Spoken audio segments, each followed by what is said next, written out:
Во Македонија секоја година десетици луѓе заминуваат на работа и не се враќаат дома. Стотици се повредени и илјадници работат под стрес, притисок и ризик. Дали безбедноста на работното место е систем или само формалност? Кој носи одговорност кога ќе се случи трагедија? И зошто и во 21. век човечкиот живот понекогаш вреди помалку од инвестицијата во заштита и безбедност на работното место?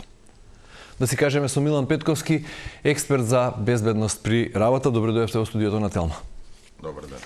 Во очи утрешниот празник на трудот, генерално кога се зборува за правата на работниците, би сакал да ја прашам колку во однос на безбедноста и заштитата на здравјето и животот на работниците на нивното работно место зрееме како општество, колку сме напреднале, например, од вашето последно гостување овде пред година и половина-две.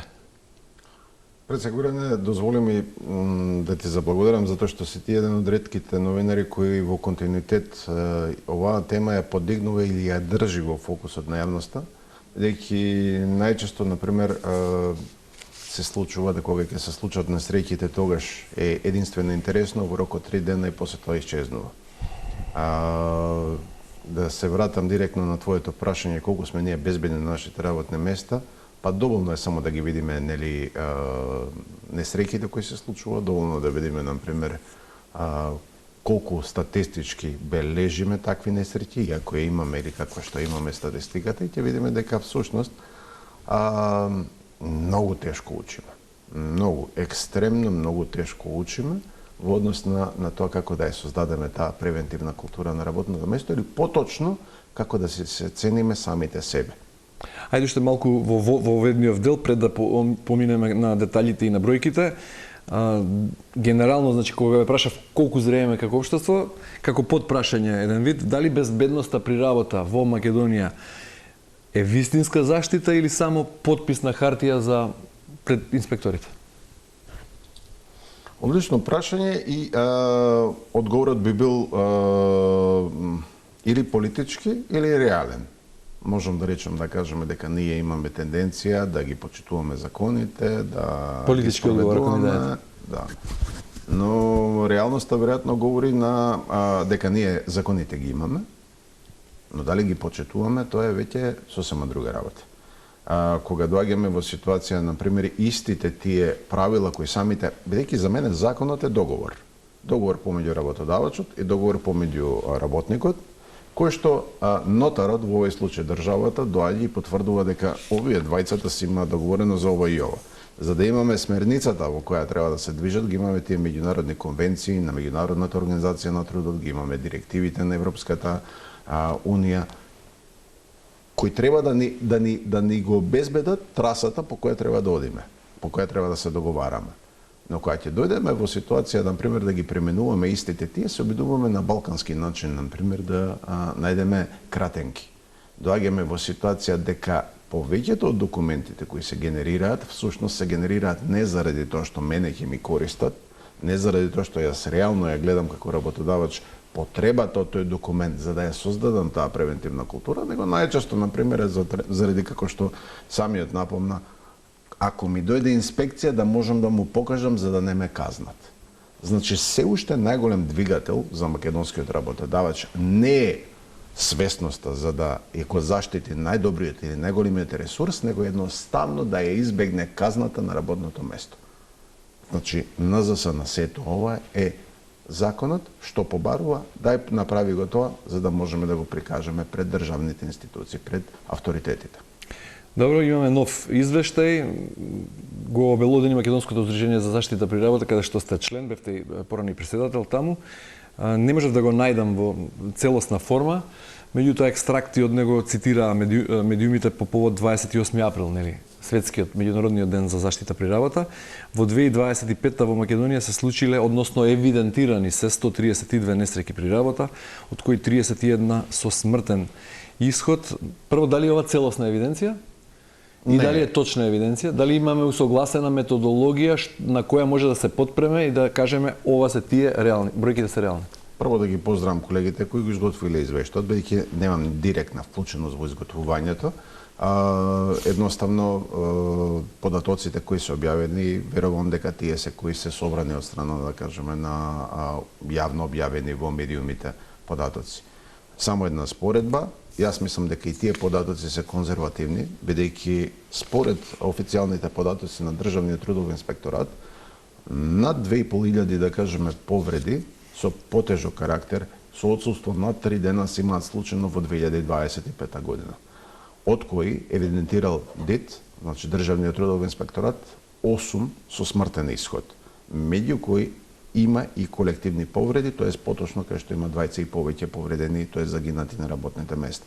Така да кога веќе ги споредуваме информациите, ќе видите дека ние немаме унисоност во однос на информациите кои ги комуницираме на национално ниво, а со тоа немаме унисоност дури кога ги комуницираме надвор. Затоа и во рамките на овој проект, кој се надевам дека ќе имаме можност да го продискутираме. Психосоцијалната работна средина. Не, тоа е одбележувањето на 28 април. Тоа беше мотото, прашањето како е на работа. Јас заборавив да ве прашам како е кај вас на работа. Дали се чувствувате добро? Одлично. Вие како се чувствувате во студиото на тело? Тоа светло многу. Во секој случај добро. Друштвото е убаво, обкружувањето е убаво, во секој случај добро се чувствувам. Доаѓаме во ситуација дека токму тоа, во рамките на Меѓународната трудова организација се спроведува проектот кон безбедна и здрава работна средина, која е подпомогнат финансиски од страна на Европската Унија и каде што токму делот со податоците се адресира. Каде што токму на национално ниво треба да се изготви платформа која што ќе ги генерира и ќе ги пребројува во реално време податоците за случајните несреќи, професионални заболувања, смртни случаи на ниво на земја. Добро, 35 години сме независна држава. Да. 35 години не можевме сами да направиме платформа, па сега Европска Унија ни кажува дека треба да направиме платформа за да имаме точна евиденција за бројот на несреќи и повреди на работното место. Не ни кажува Европска Унија, него Европска Унија не поддржава. Значи го поддржува иницијативата зашто сакам да разбереме дека самиот овој проект всушност доаѓа како одговор на побарувањето од страна на владата, за да се адресираат 4 основни постулати. Едниот е законското решение, тоа е поточно системот на закони кои го управуваат делот со безбедноста и здравјето при работа. Вториот се податоците кои се неконзистентни и мора да се направи една платформа која што ќе ги генерира. Третиот дел е капацитетите на Државниот трудов инспекторат, поточно создавањето на таа независна, самостојна и професионална инспекција, и четвртиот дел е директната помош на останатите социјални партнери во смисол на синдикати, работодавачи и професионални здруженија. Ајде да тргнеме пред да ги анализираме бројките, повторно на прашањето зошто 3,5 децени од како сме независна држава немаме точна евиденција. Јас мислам дека минатиот пат кога зборувавме, јас ти го посочив ова како еден од проблемите каде што реков дека вистинските луѓе кои разбираат проблематиката веројатно не се на вистинските места. Зошто? Што правите вие како експерт за безбедност при работа толку години? Континуирано се обидувам и не се откажувам овие прашања да ги донесувам на површината и да нудам решенија кои што дури и во проектни форми би требало да помогнат на општество. За да имаме, како што велите, унисони податоци на национално ниво, за тие бројки што ги има трудовиот инспекторат да бидат екзактни и да бидат идентични со оние на Македонското здружение за заштита при работа, да речеме, што треба? Доволна е само таа платформа да се направи? Толку едноставно решението? Значи решението е да всушност ако веќе одиме кон решение, така како јас би го решил тоа.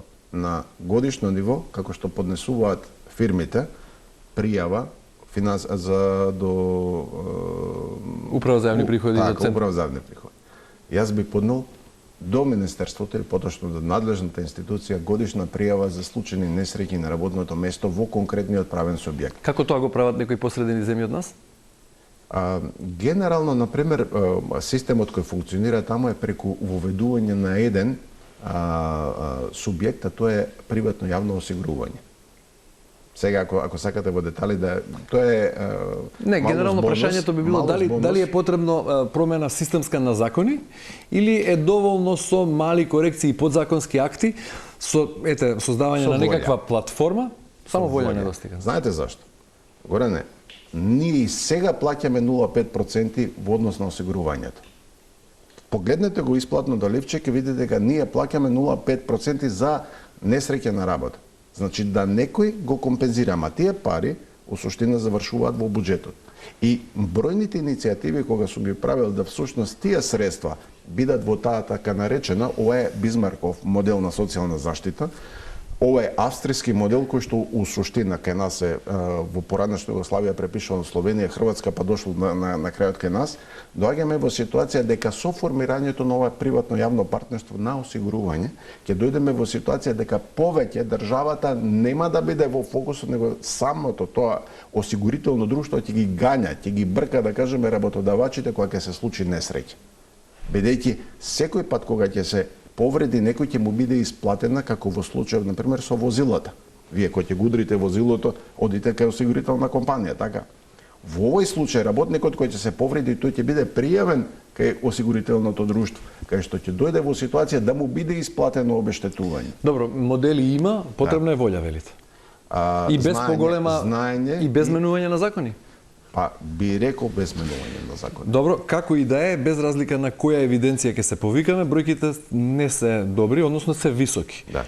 Не знам кога ги анализирате какви се трендовите, дали забележувате напредок во позитивна смисла, дека ете зрееме како општество, па и на ниво на култура и кај работодавците, но и кај работниците расте таа свесност за заштитата на своето здравје и безбедност на работното место, па се намалува во пате бројот на несреќи или обратно? Значи вака да се разбереме, јас како ги гледам работиве, така? А друго е како всушност државата треба да пристапи да ги анализира овие податоци. Согласно официјалните бројки што ги имаме. Па има некој благ пад на смртните случаи на работните места, но има благ подем во делот на повредите на работните места. Пак ќе ви го посочам вниманието дека недоследноста во податоците кои всушност ги генерираме може да не доведе во слепа уличка, да погрешно ги интерпретираме.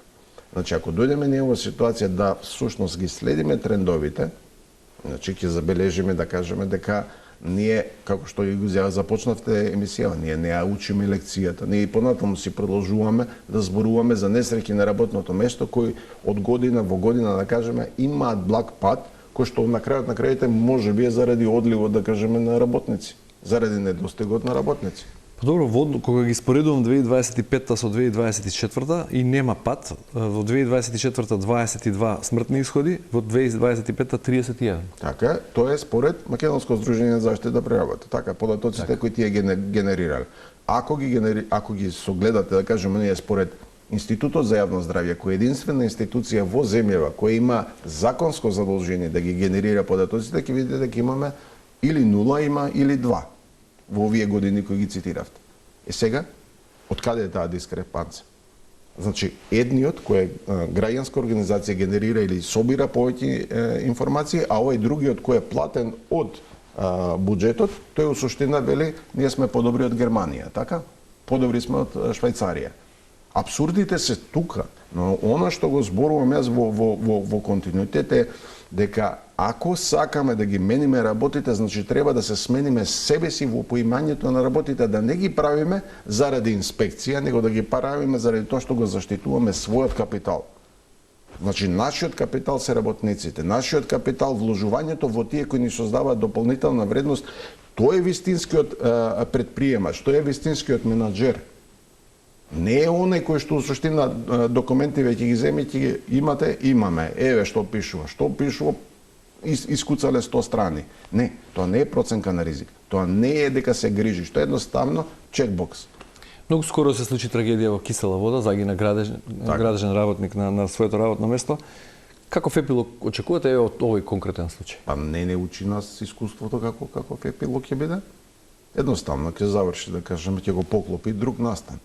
Едноставно ние зато тоа е тоа што ми тежиме, јас не ја добивам анализата, не ја добивам, да кажеме, завршницата на било кој од овие случаи кои се случувале во минатото. Заради тоа ги правиме овие измени, дури и во рамките на овие проекти кои ги спроведуваат.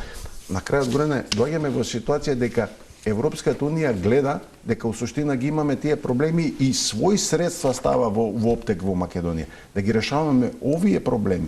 Меѓународната организација на трудот вика, ние имаме експертиза, ајде овие проблеми да ги решиме. Ама ние кога доаѓаме во ситуација, например, да истите овие ги ставиме на брза лента со соодветни луѓе, тука некако се влечеме, сме комотни дека некако решенијата веројатно ќе дојдат со некоја епифанија. Добро, како е низ годиниве назад, кога ќе загине работник на своето работно место? Дали системот, вие знаете ли случај кога системот успел да утврди и индивидуална одговорност или секогаш таа се губи во институциите и се поклопува со некој следен настан, како што велите? Имате ли сознание за некој случај што добил судска завршница, реален ефект? Да, по некоја случајност ги истражував оние случаи кои се јавно објавени, да кажеме, на страницата на судот. Така да гледам дека има и некои компензации за работници кои што всушност добиваат некоја си правда. Но она што го забележав е дека сите тие премногу долго време губат во докажувањето на кривицата или правдината. Така да долгата правда или добивањето на правда после многу долго време, тоа значи и дека не е правда. Значи мора да најдеме начин, затоа и го воведов онај дел кај што ви го зборував со осигурителните компании. Ајде тој првиот дел на правдата, инстант правдата биде задоволена таму.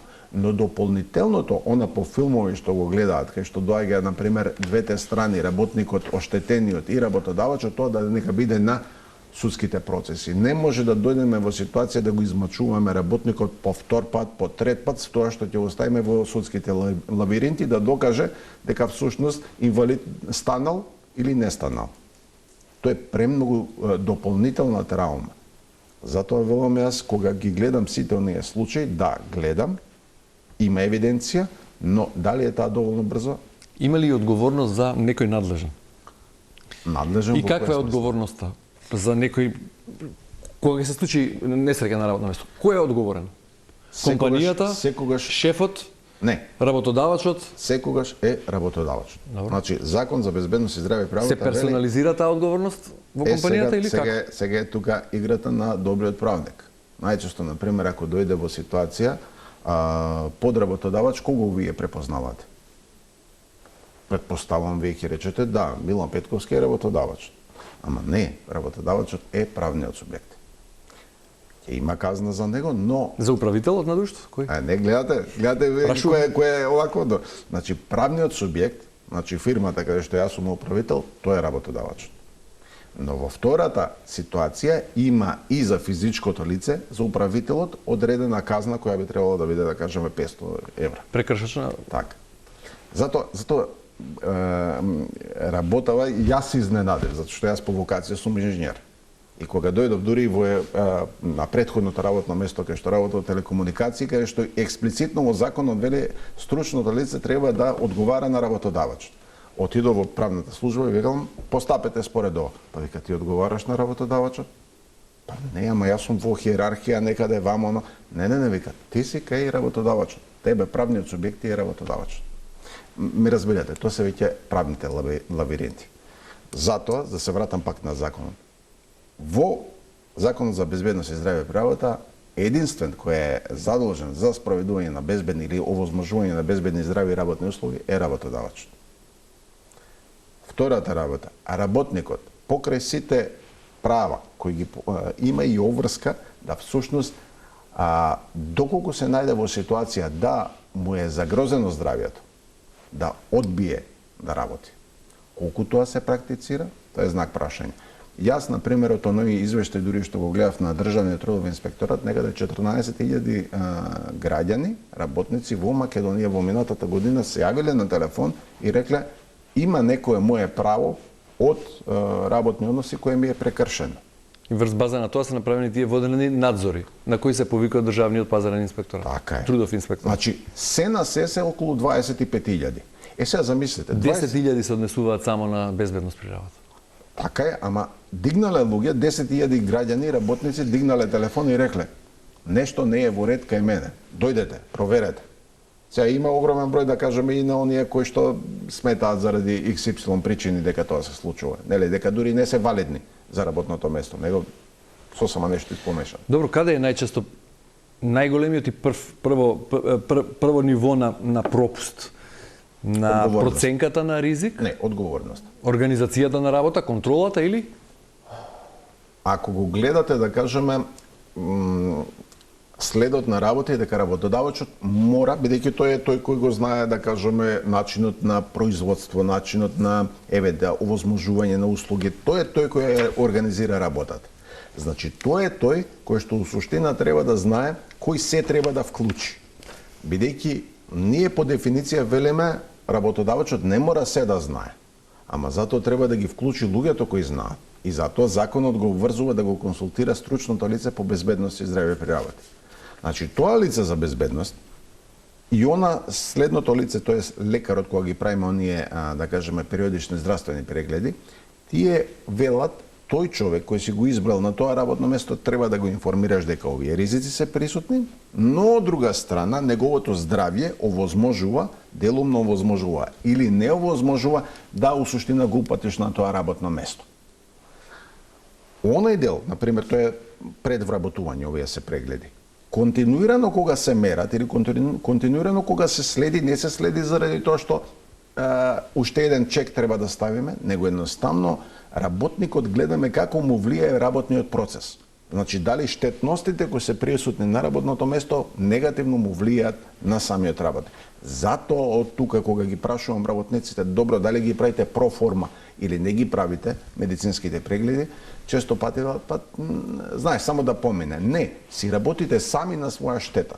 Заради тоа што кога ќе не може да докажете дека заради таа штетност присутна на работното место, која е детектирана во проценката на ризик, вие доаѓате во ситуација, па ти не си се разболел на работа, ти си се разболел дома. Комплексна е целава работа. Добро,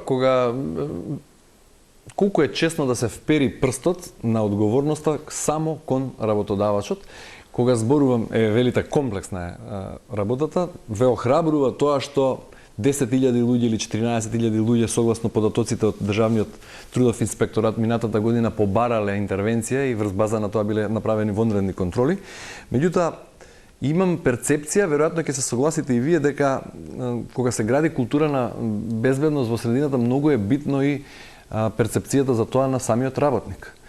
Во Македонија многу луѓе се плашат отворено да зборуваат во страв да не го загубат работното место или пак калкулираат од некои други политички или не знам какви конформистички други причини. Генерално ја чувствувате слобода на говор во Македонија на ниво дека секој смее да го каже тоа што го чувствува или како се чувствува искрено на своето работно место без страф од последици, да не падне во немилост кај шефот во најмала рака или да калкулира на политички план или на некој друг. Сега ставате неколку работи, значи има јасна дистинкција кај приватниот сектор, има јасна дистинкција кај јавниот сектор. Зборувам за вработени и таму и таму. Да. Колку тие се храбри, доволни и свесни прво за тоа дека поседуваат право да бидат безбедни и здрави на своето работно место. 87% Добро. од представниците на вработените за безбедност и здравје при работа, тоа најчесто се синдикалци, не знаат дека постои законот за безбедност и здравје при работа. 87%. Сега, кој да му го искомуницира тоа? Значи, прашањето е на место дека не треба да се бара одговорност исклучиво кај работодавач. Ама затоа и имаме, да кажеме, можеби некој од гледачите ќе дојде ќе речат, па чекај, овие се многу работи кои се нафрлаат сега во разговорот. Заради тоа што премногу гареж се има собрано во цела оваа проблематика. Ако синдикалците не знаат, и тоа е значителен број од нив, скоро 90%, Да. дека има посебен закон за безбедност при работа. Да. Што останува за вработените кои не се синдикално ангажирани или едноставно не се повеќе упатени во проблематиката? Ја знаете приказната за Самуиловата војска. Слепиот со едно око ги води овие сите стотина позади себе, тоа е таа македонска проклетија.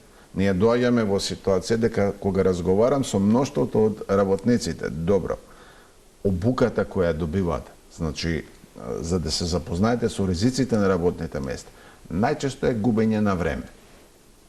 Ја ова го знам. Ама не знаеш овие работи кои се присутни. Не знаеш овие штетности, не знаеш ова како да се избегне. И доаѓаме во ситуација дека мноштвото овие работи, затоа и клучот стои на неколку зборови. Одговорност, импровизација, ова е вториот дел на импровизација. кај што ние доаѓаме во ситуација дека јас сум поголем од животот, мене тоа никогаш нема да ми се случи несреќата. Не бре луѓе, несреќата не се случува само на паметните луѓе. Несреќата се случува на оние кои се поголеми од животот, кои доаѓаат во ситуација дека не сакат да прифатат одредени правила, одредени постапки кои што нив ги штитат, ама и од друга страна кај што го штитат, да кажеме, дури и делот, да кажеме, на своите соработници, на своите колеги. Ова ме чуди кога го зборувате за несвесноста, бидејќи нели безбедноста, чувството за безбедност е природен инстинкт, вродена потреба на човекот, да се чувствуваш безбедно таму каде што си. А со оглед на тоа што 1/3 од денот го поминуваме на работните места, значи треба да се чувствуваме безбедни и тука. За да се чувствуваме безбедни, потребно е да има и закон, но потребно е да имаме и обука, да знаеме. Водите кон третиот, тоа сакав кон тоа да поентирам, кон третиот збор, значи реков делот на одговорност, импровизација и пренесено одговорност. Значи доаѓаме во ситуацијата кај што ние цело време зборуваме. Нели, доека не се случи не ме интересира, но доаѓаме кон пренесувањето кај што велиме, а тоа работодавачот. И најчесто кој ќе разговарате, да кажеме, со работниците, најчесто кога ќе разговарате, дури вчера имав некоја си шанса на една таква конференција да присуствувам, каде што не тргнуваат од тоа дека всушност одредени работи треба лично тие да ги решат, него едноставно побаруваат. Значи правото да побаруваат од страна на работодавачот без при тоа да навлезат дека всушност решението е кај нив. Пренесувањето на работите или поточно го имаме се уште онај дел каде што поголемиот дел на работниците велат дека родителот во оваа ситуација е работодавачот. Тој треба да одговара, тој треба да биде, да кажеме, оној кој што всушност треба да ги обезбеди. И кога тоа нема да се случи, тогаш ја префрлуваме по некој импулс, ја префрлуваме одговорноста према државните институции. На што се должи тоа? Или кога, например, ќе одам по улица и ќе забележам градежни работници кои работат на одреден објект во центарот на градот и работат без соодветна заштитна опрема. Дали тоа е нивни личен избор или последица на притисок или такви се условите во таа фирма, ако сакаш седи, ако сакаш оди си? Што мислите, или има ли истражување за ова? Како човек кој се занимава со тоа, веројатно имате перцепции за тоа, ги гледате и вие, работниците што работат незаштитени, без соодветна опрема. Свесно тоа влегуваат во таков ризик или едноставно мислат дека не е потребна таа заштитна кацига, не е потребно заштитен елек? Еве, баш слушав еден исто колега, например, кој слично исто прашање му поставија, века, кој ќе дојдеме века на градилиште, гледаме века дека во сошки, на канти, едно друго му се ставени сите лични заштитни средства. Значи таму си. Кога не гледаат дека доаѓаме, сите се растрчуваат да ги стават за усуштина да видат дека усуштина ги следиме правилата. Се како што треба кога треба да биде. Да. И тоа е тој принцип на Потемкино село. Значи кај што ние се обидуваме фасадата да ја поставиме, ама всушност суштината внатре не ја разбираме зошто е тој шлем, зашто е тој флуоресцентен, да кажеме, елек, зашто е таа ракавица, зашто е таа заштитна кондура, зашто е таа постапка, бидејќи овие што ги набројав се чисто последните ресурси, последните постапки кои треба да се применат.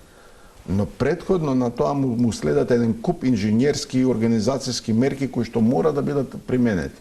И најчесто доаѓаме во ситуација, дури и уште една работа која беше потенцирана, дека всушност, вика работодавачот, па добро, вика, зашто не го казнеш кога не ја носи? Вика, па не можам, вика, затоа што тој ми е најдобриот, вика, работник. Вика, ако го казнам, ќе си отиде, ќе оди кај другиот работодавач и така натаму. Значи, делот на она кон кое треба да работиме, ако веќе сме изгубиле оваа генерација на работници, значи кои имаат одредени своји ставови, одредени своји сознанија, можеби помалку би требало да ќе речеме, да ти го земам и примерот со безбеден град, ама чисто само да ја направам тука на менталната забелешка. Ако ние всушност доаѓаме во ситуација да овие ги оставаме или поточно малку помалку ги пристројуваме, Ние многу повеќе треба да работиме на помладите, на новата генерација да ги едуцираме. Така е. Кај што ние како родители, да кажеме, во одредени случаи доаѓаме да кажеме првите инструкции кои им ги даваме на децата е не пипај во штекерот. Не пипај таму одозгоре, него фаќај ножот. Значи ние импулсивно делуваме и ги едуцираме, но некаде попат забораваме. Сега да го вратам назад, нали, во делов кој што го зборував, например, за безбеден град, зашто е возможно, зашто имам надеж, дури кога ги спомнав, да кажеме, осигурителниве компании. Заради тоа што сите бевме, да кажеме, каубојци во градов, кога возеа, да кажеме, некои со 50, некои со 70, некои со 100, некои со 120 и така натаму. Ама најнаш кога вклучија, да кажеме, независен трет, да кажеме, судија, а тоа е системот кој што треба автоматски да те следи, најнаш сите сме европејци. Најнаш сите возиме 50. Тоа ми дава надеж. Добро, во голем дел од емисиите сме зборували и за свесноста на работодавачите и генерално на општеството и на креаторите на политиките, дека на заштитата и безбедноста при работа треба да се гледа како на превенција и инвестиција, а не како на трошок. Да. Со оглед на парите што се трошат потоа за опоравување или компаниите ги губат заради тоа што работниците со месеци отсуствуваат од работното место, или да го преведам прашањето, има ли во Македонија проценка колку човечки животи вреди една кацига што не е купена заштитно? Прави ли некои такви математики? Не. Ама Меѓународната трудова организација за вакви земји како нашата, значи земји во развој, проценува дека 4 до 6% од БДП-то оди на директни и индиректни трошоци поврзани со несреќите на работите, на работното место и со професионалните заболувања и смртни случаи. И сега ако го преведеме тоа во наши пари, бидејќи 4 до 6%, кој колку разбира. Ама, кој ќе го преведеме тоа во наши пари, доаѓаме до некои 500 милиони евра на годишно ниво. И сега, 500 милиони евра на годишно ниво, кои што ни одат неконтролирано, а кои може да се превенираат. Замислете во колку институции, патишта, војска, болници може да се вложат за да бидеме подобро општество за нас самите. Јас дури во една таква анализа која правев, ќе мора да се ограничам или да кажам дека јас сум ја направил во однос на дури осигурувањето кое го заговарам, оние 0,5% кои ви ги споменав, кои што ги уплаќаме во фондот, тие на годишно ниво за сите вработени чинат 44 милиони евра. Значи, ние се осигуруваме како работници со 44 милиони евра. Тие 44 милиона исчезнуваат во буџетот. Ние доаѓаме во ситуација дека мораме да ги поставиме работите на вистинското место преку вистински креирање на вистински политики и преку соодветно создавање на систем кој ќе не штити нас самите. И од себе, но и ќе ни помага во ситуација, например, кога ни е потребна помош. Добро, немаме уште многу време, уште две прашања што се битни, што не ги офативме. Зборуваме генерално и кога велиме несрекни на работното место, некако представате обично за физички ризици. Добро. Имам впечаток дека за психосоцијалните ризици, за ризиците по менталното здравје и за се уште се на маргините.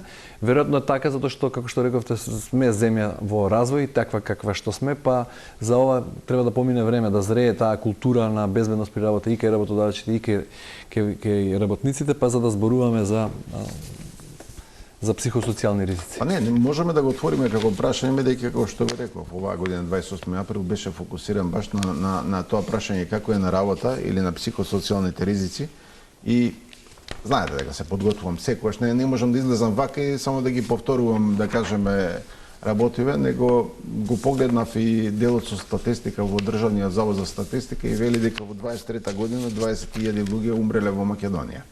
Каде што 40% од тие кои умреле во Македонија, кардиоваскуларните причинители се причина за смрт.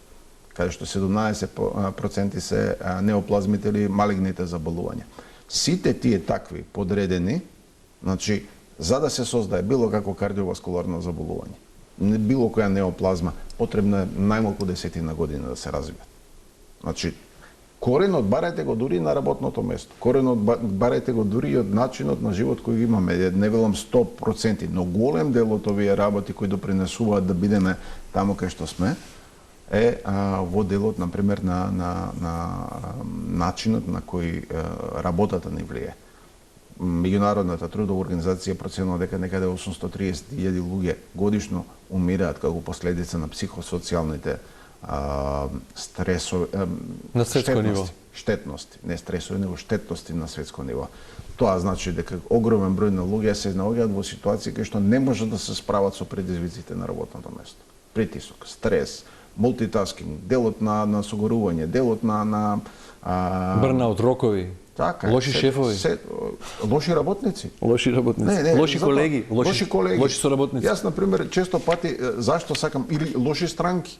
Дојдете, например, во ситуација, одите кај здравствен работник, тоа е уште една статистика која прави заедно со синдикатот на здравствени работници, кој што вели 60% и повеќе, например, од нив во континуитет. Се травматизирани од пациенти? И од пациенти, и од колеги, и од претпоставени. Дури едно прашање кое многу беше интересно, ставено како реченица, вика да престанат, вика, шефовите да не третираат како потрчковци за бурек. Значи, видете во која ситуација ние разговараме за уредување, за политики, за делот на култура, едно друго, а некој се уште го третира колегата помладиот иди купи бурек. И за се ова да направиме позитивен исчекор, за се што зборувавме и се што е како детектирано како недостиг. Бидејќи не можеме да ја смениме ситуацијата преку ноќ, меѓутоа да направиме мал но значителен исчекор во позитивна насока, што прво треба да се промени, каде треба да се интервенира за да се намали бројот на несреќи или за ако е реално тоа и во Македонија еден ден да зборуваме за нулта смртни случаи на работното место. Не знам дали е тоа возможно, дали во некоја земја постои. Не. Добро, значи како да ги смениме? Постои во Македонија според официјални податоци 0, според Институтот за јавно здравје. Так, според статистика. Добро, значи како да ги подобриме работите во сферата? Сега Милан. Да. Го прашуваш Милан? Така е, експертот. Се извинувам, јас се знаеме долго време, па затоа јас експертот Милан Петковски, експертот за безбедност при работа, што е клучно за интервенција за да работите се подобруваат? Милан како би ги решил? Милан би ги решил со приватно јавно партнерство во осигурување. Значи, кај што буквално би дошол во ситуација работниците да се осигурени и да бидат навремено компензирани. Тоа не треба никакви директни забирања. Но тоа е повторно дел на последицата. Зборувам за превенција од ризик. Затоа го велам, заради тоа што едно пресликување. Зошто немаме да кажеме од повеќе штети на возилата секојдневно? Имаме, ама немаме да кажеме намерно. Имаме, ама заради тоа ги доведуваме луѓето, собствениците директно одговорни да всушност превзимаат или почитуваат. Правилата се тука, осигурувањето е тука и последиците се тука. И втората работа, која директно ќе дојде во ситуација да ја донесе одговорноста кај работодавачот, тоа е делот со што ви го напомнав со годишната пријава за безбедност и здравје при работа, кај што секој од работодавачите преку стручните лица за безбедност ќе рапортира колку несреќи, колку абсентизам, колку имало отсуства, колку има работници, колку работни позиции има. Во сето тоа би се комуницирале до институциите кај што би дошле во ситуација тие податоци да можат да им даваат насоки каде да ги водат работиве на државно. И не зборнавме за 1 мај. Да, и конечно за 1 мај, дали експертите за безбедност при работа утре имаат причина за скар или причина за протест? Во Македонија зборувам? Па веројатно ако ги гледаме експертите, ќе ги имаме поделено. Дел на скара, дел за протест, дел кој во суштина ќе одат во Грција на некој од овие, како се кажа, на плаживе. Индивидуално не, но ако го прашувате како експерт или како стручно лице, профилот би требало да всушност ги поддржи добрите интенции кои се јавуваат за 1 мај. А тоа е подобри услови за работникот, подобри услови за работодавачите кои во ситуацијата се работници и пофер општество за сите нас. Милан Петковски, благодарам многу за гостувањето во денешното издание да скаже. Благодарам на вас. Почитувани, останете на Телма и имајте убав ден, довидување утре во истиот термин.